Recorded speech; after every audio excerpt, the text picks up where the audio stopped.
welcome to this special edition of Shelby This Week. We sit down with some leaders in the community to talk about some highlights and what we can expect in the brand new year. First, we have Shelby Township Fire Chief Jim Swinkowski on what were some of the department's highlights in 2019 and what they have in store. 2019 was a very busy year for us, not only with our run volumes, but with relocating station number 4 to 25 in Shaner. That was completed and we moved in back on Halloween. And that, getting that station put there, it met the master plan goals that was set for the township back, and I believe is probably in the 1980s. Because when I hired in 1991, that was the goal. The long-term goal was to have 5 stations, hitting with 4 of them being in the 4 corners: 25 in Shaner, 24, 25 in Shelby, Ryan and Auburn, 21 in Shaner, for proper coverage in the residential areas. And so when we finally got that done, looking back, that was a goal that was set, how many years ago, and with the development, because even back then no one knew what the development around the township would be, which way the population growth was going to go.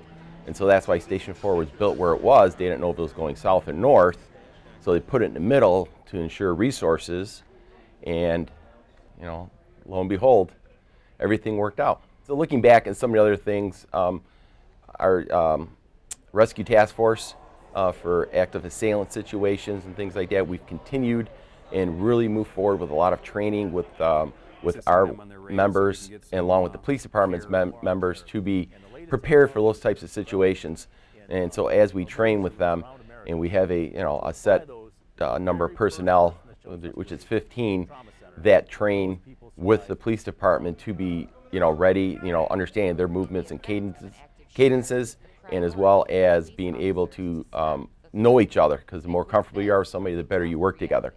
And also training with the rest of the members of the department.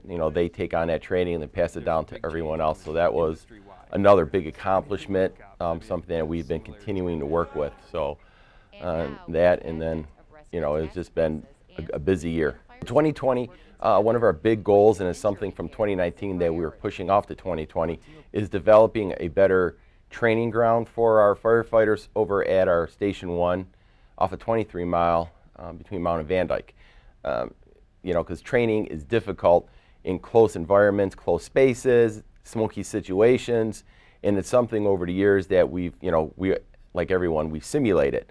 Training towers is, some departments have them, and something we've been looking at for many, many years, but the cost of a training tower, you're approaching $500,000, but it's a brick structure, something you cannot move. You can't change up for all the varying situations. And so with new technology and things is something we've came across during 2019, is using storage containers, because they're very inexpensive. You can put them down, cut holes in them, put them together, and then you can move them and add on to them. They're very, very inexpensive to get, believe it or not. And so using that and combining with a stairway that they make for fire departments now that is open, not enclosed, and it gives us just a much better training situation where the instructors can monitor the firefighters, and we can train in so many different situations. So we have a plan in place. We're working on it, and throughout 2020, it's something that we hope to get built. When it comes to the safety of the residents, that comes first and foremost. And with working with this board since I've been chief since 2012, it's always residents first. What can we do for the community? What can we provide? And we've grown so much as a department, providing swift water training, dive training, confined space. We provide that service for the DPW and other contractors who are working below the ground, and and hazmat in different situations. And and now the last few years we've been working on increasing our manpower, because our run volume is just with our population growth, the business growth, we're trying to keep our responses and have enough people to meet those needs. So it's been a wonderful experience trying to put all of that together and maintain the budget, have the best equipment, and so it's just been a lot of work, but it's it's something that everyone feels is needed for the residents. The Shelby Township Police Department had a very busy year. Chief Robert Shelby is looking forward to continuing to protect and serve the residents of Shelby Township. 2019, we went to body cameras. Our entire agency did. All our officers are equipped with body cameras now to protect them. The officers love them. We also had new in-car camera system.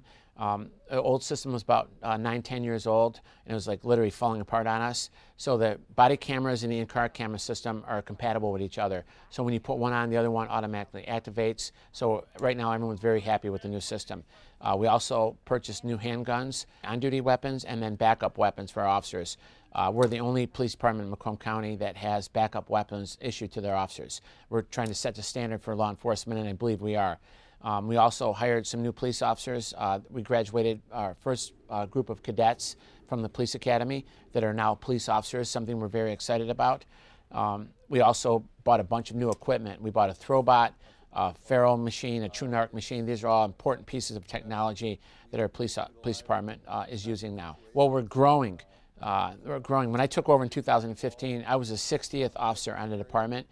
In 2020, we'll be moving up to 80 sworn officers. It's a full 33% increase, and I'm trying to keep up with our growing population and our traffic congestion that's everywhere. Right now, we have 80,000 people, and I have one officer per every 1,000 residents, which is kind of like the minimal standards, but I'm very happy with that. We have a very safe community, and 80 officers is suffice at this time to police our community. So we're going up to 80 officers. Additionally, we're going to be graduating 2 officers from the police academy, and then we're sending 3 more of our cadets to the academy in January. When people pick up the phone and call 911, they want to see police officers there. And when you have 6-7 guys on the road and you have a busy night, it's very hard to answer the calls for service. Nobody wants to wait for the police. And in this community, thank God, nobody does have to wait. Our officers are there promptly, and we want to continue that level of service. But the busier we get, it's harder to meet that standard. That's why the extra officers are going to help. Last year, we did our first Youth Leadership Academy. It was extremely popular. We're going to be doing it again this year. Sergeant Brandon Dowdy's in charge of the program. I told him I wanted to have the best Youth Leadership Academy in Michigan, and he really exceeded my expectations. The kids were first aid trained. They were CPR trained.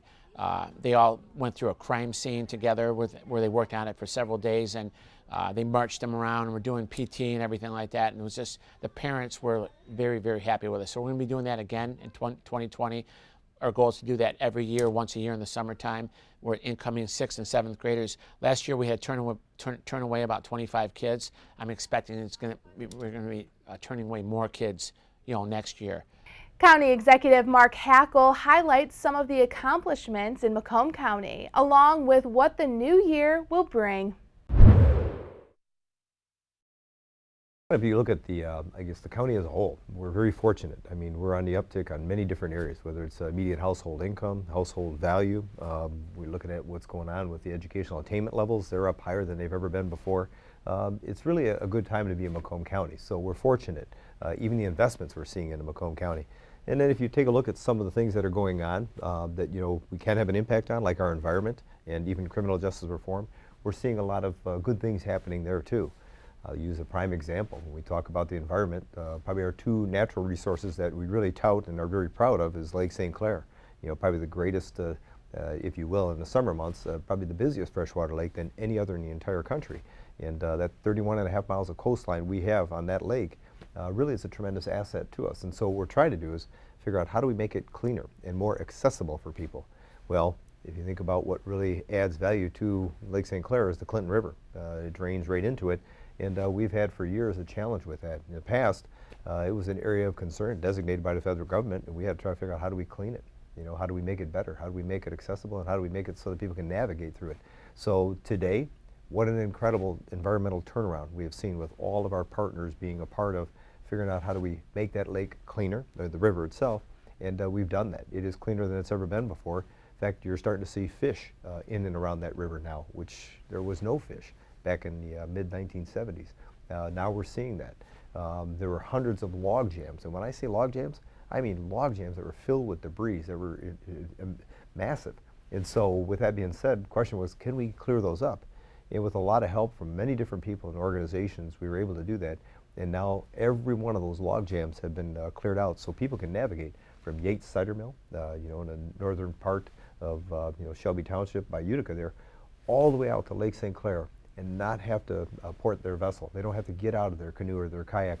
They can actually travel the entire length of that river, 41 miles of the river, and not have to get out. So it's a lot cleaner. It's clearer, meaning people can navigate through it, and it's accessible because now we have at least 9 launch sites that are there that have parks attached to it, and we're adding 2 more over the next year. So people can access it, and we got 2 liveries working in the area, providing that recreational aspect or opportunity for families, for youth groups, or even some of the schools. So really we've made a complete turnaround on that river in that short period of time, and I'd say probably within the last 8 years. And it's an exciting story, and one that kind of shows the focus of what we're trying to do with this blue economy here in Macomb County. The things that we're pushing forward is trying to figure out, dealing with some of the challenges we're talking about with road and road improvements and funding for that. There isn't a road we can't fix if we get the proper funding for it, and that's going to be a legislative or state legislative responsibility to figure out how do they provide that funding. And there's intense conversation about it, but not a lot to show for it. And so with that, we need to figure out, where's that money coming from? The state's got to step up. They've got to figure it out. Otherwise, we're going to see the deterioration of our roads. Yet at the same time, we're realizing here in Macomb County, we lead the way with connected corridors. And what is important about connected corridors, it provides safe streets. And in Macomb County, we have the safest streets not only in the state, but probably in the country. Why? Every roadway in Macomb County is a connected corridor. So whatever technology is going into a vehicle by the automakers to try to make our cars safer, now they have the availability with the technology to enhance that availability in their vehicle. What do I mean? If you're driving down a road and you start getting close to the edge of the road, the technology we have in place, if you have that in your car, is going to warn you, going to tell you that. If you have technology in your vehicle that tells you you're coming to a traffic signal that is about to go through a rotation, you're going to have that information available to you. If there's going to be an emergency vehicle in and around the area that activates its lights and sirens, you're going to be alerted while you're in that vehicle. And so the capabilities that we have available right now with the infrastructure we have in place will match and mirror what's going on with the vehicles that are of today, but even into tomorrow. So we're so far ahead when it comes to mobility and connected corridors and providing safer streets here in Macomb County, and we're continuing to promote that for a number of reasons. To keep our roads safe, but also to bring in some of those companies that want to invest, that want to try out their product. They can test that stuff right here in Macomb County. And General Motors is on Mound Road. As challenged as that road was as far as the infrastructure, what we had in place with technology, they're testing fully autonomous vehicles out on Mound Road. And that's General Motors doing that here today, right here in Macomb County. I think there's something for everyone in Macomb County, no matter whether it's housing opportunities, whether it's job opportunities, and it's community based, and we got people from all walks of life. I mean, we are welcoming so many different aspects of people, and we're seeing right now 1 in 9 people that lives in Macomb County right now are from another country, and I'm not talking about another county, from another country. And so with that being said, people are migrating to Macomb County. Our population is almost 875,000, largest it's ever been, and continues to increase. We're the fastest growing county. People don't go someplace where they don't feel welcome, or they don't feel safe, they don't feel secure, and they don't feel like there's opportunities. And I think that's what people are seeing here in Macomb County. So that in and of itself is a sense of pride. But again, as a kid born and raised here, I've always felt like, Macomb is my home. And there's nothing more comforting to a person than what they call home. And I think that's something we have a sense of pride. Quality of life assets that we have here, recreational opportunities, it's in abundance. And so I think that's what's been our advantage here in Macomb County. Shelby Township Supervisor Rick Stathakis talks on the success in 2019 brought to the township, along with what residents will see in 2020. A lot of activity, indeed, no question about that. In the last 12 months alone, this township will have spent or will have put away money for next year in the amount of $45 million. Now, I don't know where in Michigan that actually has happened, and what makes us unique is this is money that we have. We're not raising taxes. We've saved the money, and now we're investing it. $45 million just in the last 12 months. And how are we spending that? Well, $11.2 million that people are going to find out about soon. That we're building a brand new library, $11.2 million. And again, this is all cash, no bonding, no borrowing. We're talking about money that we actually are putting away or will be spending. Our PD. Remember now in 2012, we built a $4 million police station, and people said, why are you building it? And it's not big enough, because that's all the money we had. We wanted to pay cash. And the big one, our roads, $20 million. $10 million will be spent this year, and the other $10 million, which is in the bank, will be spent next year. We wanted to do everything in 1 year, but the road commission can only move so fast. But we were ready to just get it all done this year. But by next year, that full $20 million worth of roads, and it's all listed on our website, will be completed.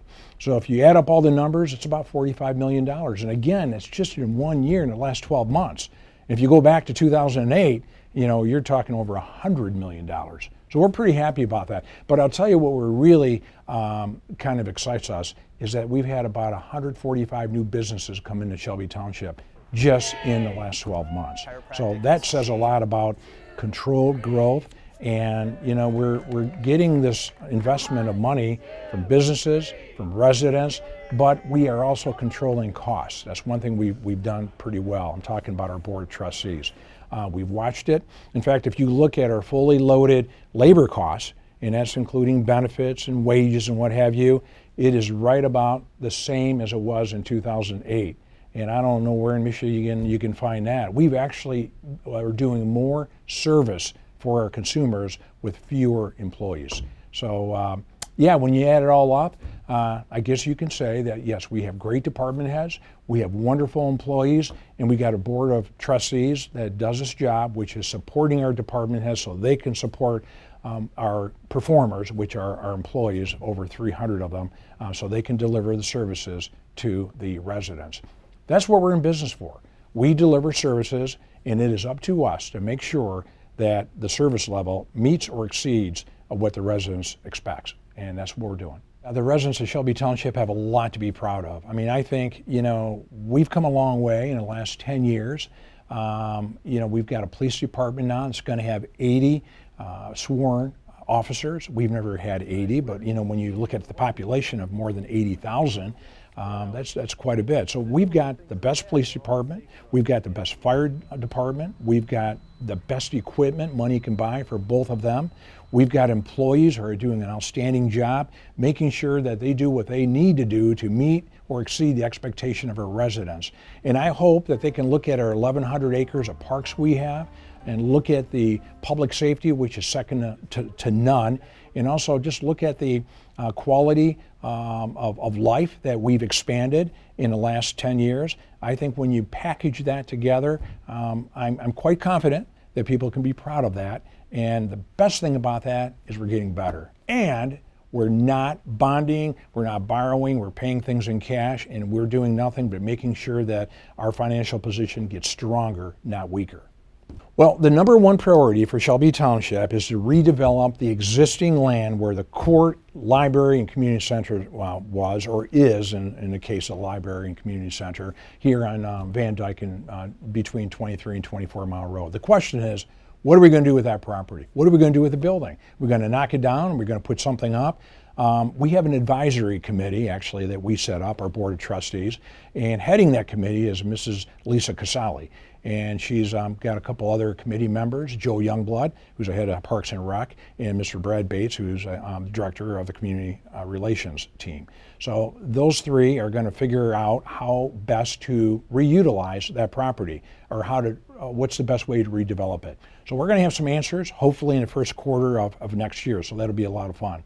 And also the regional path system is on the top 10 list as well. So that's something we're going to do. Blight enforcement, we made a lot of progress, some 11 or 12 different properties in 2019, and we're going to expand on that in 2020. Connecting a trail between Riverbends Park and Gene Shepherd Park is a high priority. I believe that's number 4. Increasing 23-mile capacity at the M53 Expressway. Mr. Stanley Grote was very fortunate in getting that money from Lansing. He got a $2 million grant. Now we need to see some action. We need to see that widen, because right now it's a bottleneck. It was a C minus, and now it's an F. So when we're all done spending over $2 million, actually $2.4 million of our money and county money and money from the Michigan Development Grant Fund, when we're done with that, it'll be back up to a C minus, which I wish we could get it further up to an A, but to make that happen, we would have to rebuild a bridge, and that's a $20 million project, which we cannot do right now. The widening, I know people want the Shaner Road between 23 and 25 widened. That's going to happen, but not till 2023. It's out of our hands. It's been will be federally designated, but if we want to get 80% of that $8 or $9 million that it will take to expand Shaner, we're going to have to let the federal government take the lead on that, and that's what we're doing. Long-term financial obligations, I know that made the top 10 list, and we have been pretty good at that, I think, our board, along with our department heads. We will continue to manage our long-term obligations, and how do we do that? By making sure we don't borrow, we don't bond, we pay in cash, and we don't raise taxes. That's the bottom line. That's how we handle long-term obligations. And finally, crosswalks near schools and parks. That is something that Mrs. Lisa Casali is concentrating on as well. And that's actually, I didn't think it would make the top 10 list, but it did. So that is something that is going to be exciting to see as we go through 2020. And finally, acquiring campus property. You know, people have mentioned, why do you want to acquire property? Isn't the campus big enough? Well, yeah, but you know what? If there's a house or a business that, you know, is interested in selling at a good price, we might be interested in acquiring that property. So in a nutshell, that's what we're going to be concentrating on in 2020, and we're looking forward to another fantastic year. That's all we have for this edition of Shelby This Week. For all of our programming, remember you can always watch us online or on Facebook. Thanks for watching our look ahead into 2020.